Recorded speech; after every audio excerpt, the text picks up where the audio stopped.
नमस्कार मित्रों, आज हम आईसीएसई बोर्ड सिलेबस के हिंदी पाठ्यक्रम के स्वयं प्रकाश द्वारा लिखित नेताजी का चश्मा का वाचन करेंगे।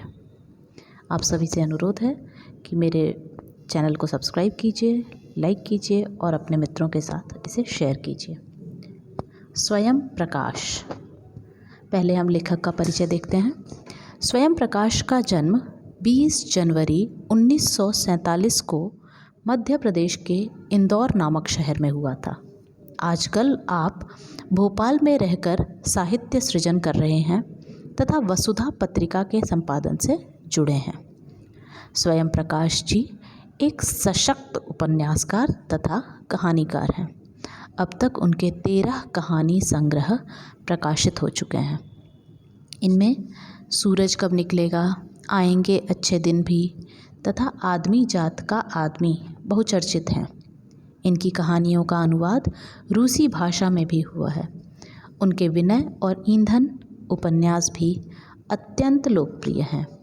हमसफ़रनामा इनके रेखा चित्रों का संकलन है। इन्हें वर्ष 2011 के प्रतिष्ठित आनंद सागर कथाक्रम सम्मान से सम्मानित किया गया। इन्हें राजस्थान साहित्य अकादमी के रांगेय राघव पुरस्कार, पहला सम्मान बनमाली पुरस्कार आदि से भी पुरस्कृत किया गया है। इनकी कहानियों में वर्ग शोषण के विरुद्ध चेतना है।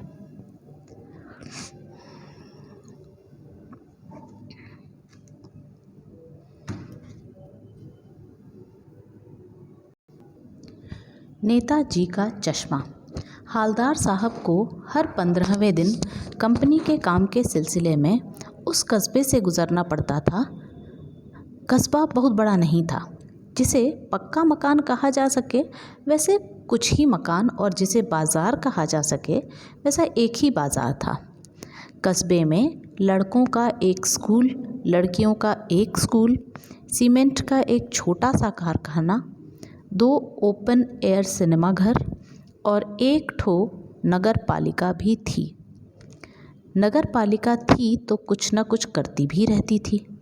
कभी कोई सड़क पक्की करवा दी, कभी कुछ पेशाब घर बनवा दिए, कभी कबूतरों की छतरी बनवा दी, तो कभी कवि सम्मेलन करवा दिया।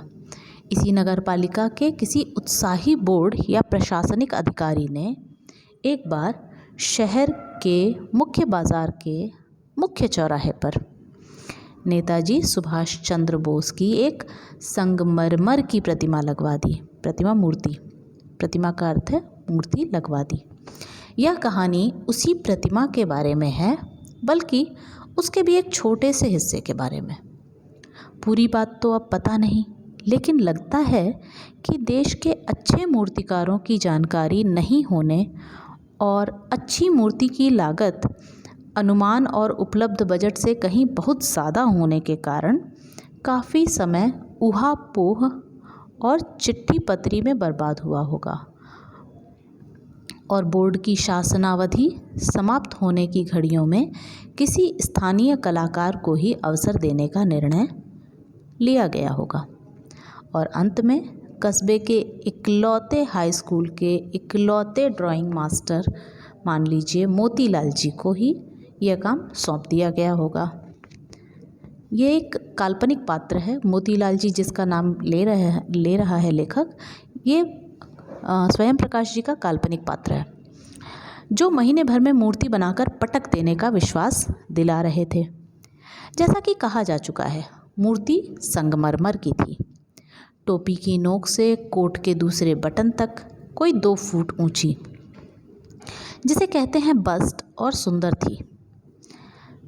नेताजी सुंदर लग रहे थे, कुछ मासूम और कमसिन, फौजी वर्दी में। मूर्ति को देखते ही दिल्ली चलो और तुम मुझे खून दो वगैरह याद आने लगते थे। इस दृष्टि से यह सफल और सराहनीय प्रयास था। केवल एक चीज़ की कसर थी, जो देखते ही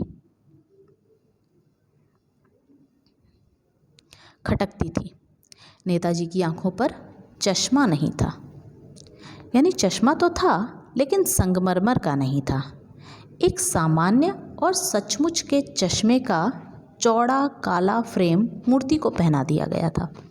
हालदार साहब जब पहली बार इस कस्बे से गुजरे और चौराहे पर पान खाने रुके, तभी उन्होंने इसे लक्षित किया और उनके चेहरे पर एक कौतुक भरी मुस्कान फैल गई। वाह भाई, यह आइडिया भी ठीक है। मूर्ति पत्थर की, लेकिन चश्मा रियल। जीप कस्बा छोड़कर आगे बढ़ गई। तब भी हालदार साहब इस मूर्ति के बारे में ही सोचते रहे और अंत में इस निष्कर्ष पर पहुँचे कि कुल मिलाकर कस्बे के नागरिकों का यह प्रयास सराहनीय ही कहा जाना चाहिए। महत्व मूर्ति के रंग, रूप या कद का नहीं, उस भावना का है, वरना तो देशभक्ति भी आजकल मजाक की चीज़ होती जा रही है। दूसरी बार जब हालदार साहब उधर से गुजरे तो उन्हें मूर्ति में कुछ अंतर दिखाई दिया। ध्यान से देखा तो पाया कि चश्मा दूसरा है। पहले मोटे फ्रेम वाला चौकोर चश्मा था, अब तार के फ्रेम वाला गोल चश्मा है। हालदार साहब का कौतुक और बढ़ा। वाह भाई, क्या आइडिया है। मूर्ति कपड़े नहीं बदल सकती, लेकिन चश्मा तो बदल ही सकती है। तीसरी बार फिर नया चश्मा था।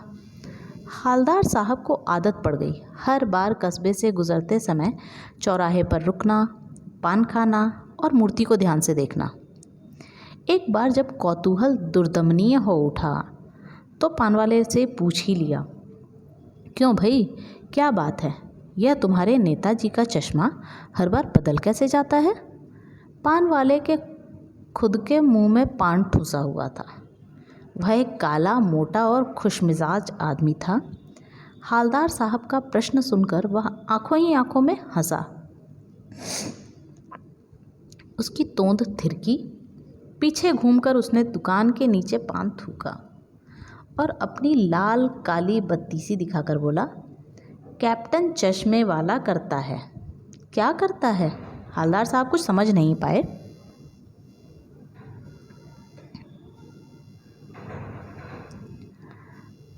चश्मा चेंज कर देता है, पान वाले ने समझाया। क्या मतलब? क्यों चेंज कर देता है? हालदार साहब अब भी नहीं समझ पाए। कोई गिराक आ गया समझो, उसको चौड़े चौखट चाहिए, तो कैप्टन किधर से लाएगा? तो उसको मूर्ति वाला दे दिया, उधर दूसरा बिठा दिया। अब हालदार साहब को कुछ कुछ बात समझ में आने लगी। एक चश्मे वाला है जिसका नाम कैप्टन है, उसे नेताजी की बगैर चश्मे वाली मूर्ति बुरी लगती है, बल्कि आहत करती है, मानो चश्मे के बगैर नेताजी को असुविधा हो रही हो। इसलिए वह अपनी छोटी सी दुकान में उपलब्ध गिने चुने फ्रेमों में से एक नेताजी की मूर्ति पर फिट कर देता है। लेकिन जब कोई ग्राहक आता है और उसे वैसे ही फ्रेम की दरकार होती है जैसा मूर्ति पर लगा है, तो कैप्टन चश्मे वाला मूर्ति पर लगा फ्रेम संभवतः नेताजी से क्षमा मांगते हुए लाकर ग्राहक को दे देता है और बाद में नेताजी को दूसरा फ्रेम लौटा देता है। वाह भाई, खूब, क्या आइडिया है। लेकिन भाई, एक बात अभी भी मेरी समझ में नहीं आई। हालदार साहब ने पान वाले से फिर से पूछा, नेताजी का ओरिजिनल चश्मा कहाँ गया? पान वाला दूसरा पान मुंह में ठूंस चुका था। दोपहर का समय था, दुकान पर भीड़ भाड़ अधिक नहीं थी। वह फिर आंखों ही आंखों में हंसा। उसकी तोंद थिरकी। कत्थे की डंडी फेंक पीछे मुड़कर उसने नीचे पीक थूकी और मुस्कुराता हुआ बोला, मास्टर बनाना भूल गया। पान वाले के लिए यह बड़ी मज़ेदार बात थी, लेकिन हालदार साहब के लिए चकित और द्रवित करने वाली। यानी वह ठीक ही सोच रहे थे। मूर्ति के नीचे लिखा, मूर्तिकार मास्टर मोतीलाल वाकई कस्बे का अध्यापक है। बेचारे ने महीने भर में मूर्ति बनाकर पटक देने का वादा कर दिया होगा, बना भी ली होगी। लेकिन पत्थर में पारदर्शी चश्मा कैसे बनाया जाए? कांच वाला यह तय नहीं कर पाया होगा, या कोशिश की होगी और असफल रहा होगा, या बनाते बनाते कुछ और बारीकी के चक्कर में चश्मा टूट गया होगा, या पत्थर का चश्मा अलग से बनाकर फिट किया गया होगा और वह निकल गया होगा। उफ।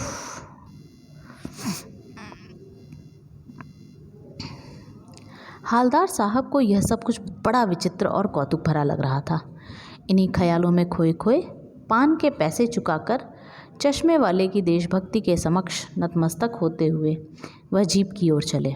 फिर रुके, पीछे मुड़े और पान वाले के पास जाकर पूछा, क्या कैप्टन चश्मे वाला नेताजी का साथी है या आज़ाद हिंद फौज का भूतपूर्व सिपाही? पान वाला नया पान खा रहा था। पान पकड़े अपने हाथ को मुंह से 1.5 इंच दूर रोककर उसने हालदार साहब को ध्यान से देखा। फिर अपनी लाल काली बत्तीसी दिखाई और मुस्कराकर बोला, नहीं साहब, वो लंगड़ा क्या जाएगा फौज में, पागल है पागल। वो देखो वो आ रहा है, अब उसी से बात कर लो, फ़ोटो वोटो छपवा दो उसका कहीं। हालदार साहब को पान वाले द्वारा एक देशभक्त का इस तरह मजाक उड़ाया जाना अच्छा नहीं लगा।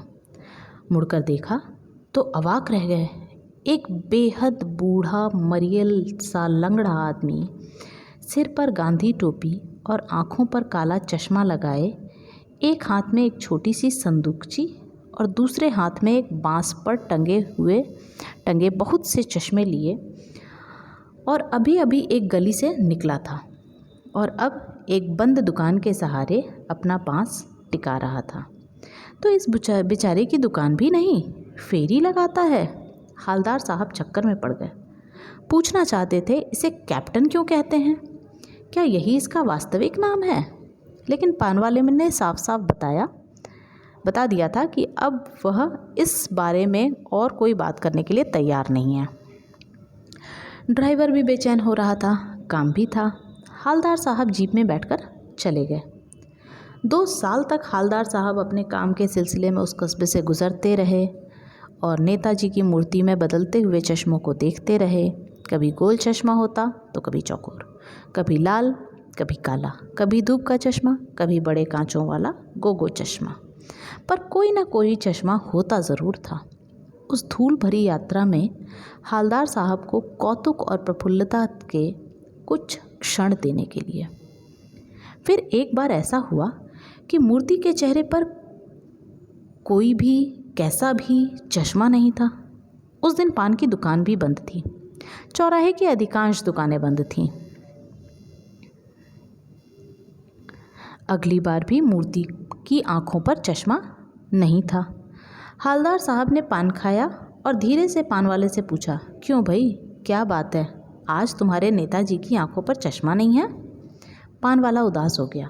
उसने पीछे मुड़कर मुंह का पान नीचे थूका और सिर झुकाकर अपनी धोती के सिरे से आंखें पोंछते हुए बोला, साहब, कैप्टन मर गया। और कुछ नहीं पूछ पाए हालदार साहब। कुछ पल चुपचाप खड़े रहे, फिर पान के पैसे चुकाकर जीप में आ बैठे और रवाना हो गए। बार बार सोचते, क्या होगा उस कौम का जो अपने देश की खातिर घर गृहस्थी, जवानी, जिंदगी सब कुछ होम कर देने वालों पर भी हंसती है और अपने लिए बिकने के मौके ढूंढती है। दुखी हो गए। 15 दिन बाद फिर उसी कस्बे से गुजरे। कस्बे में घुसने से पहले ही ख्याल आया कि कस्बे की हृदय स्थली में सुभाष की प्रतिमा अवश्य ही प्रतिष्ठापित होगी, लेकिन सुभाष की आंखों पर चश्मा नहीं होगा, क्योंकि मास्टर बनाना भूल गया और कैप्टन मर गया। आज वहाँ रुकेंगे नहीं, पान भी नहीं खाएंगे, मूर्ति की तरफ देखेंगे भी नहीं, सीधे निकल जाएंगे। ड्राइवर से कह दिया, चौराहे पर रुकना नहीं, आज बहुत काम है, पान आगे कहीं खा लेंगे। लेकिन आदत से मजबूर आंखें चौराहा आते ही मूर्ति की तरफ उठ गईं। कुछ ऐसा देखा कि चीखे, रोको। जीप स्पीड में थी। ड्राइवर ने ज़ोर से ब्रेक मारी। रास्ता चलते लोग देखने लगे। जीप रुकते न रुकते हालदार साहब जीप से कूदकर तेज़ तेज़ कदमों से मूर्ति की तरफ लपके और उसके ठीक सामने जाकर अटेंशन में खड़े हो गए। मूर्ति की आंखों पर सरकंडे से बना छोटा सा चश्मा रखा हुआ था, जैसा बच्चे बना लेते हैं। हालदार साहब भावुक हैं। इतनी सी बात पर उनकी आंखें भर आईं। धन्यवाद मित्रों।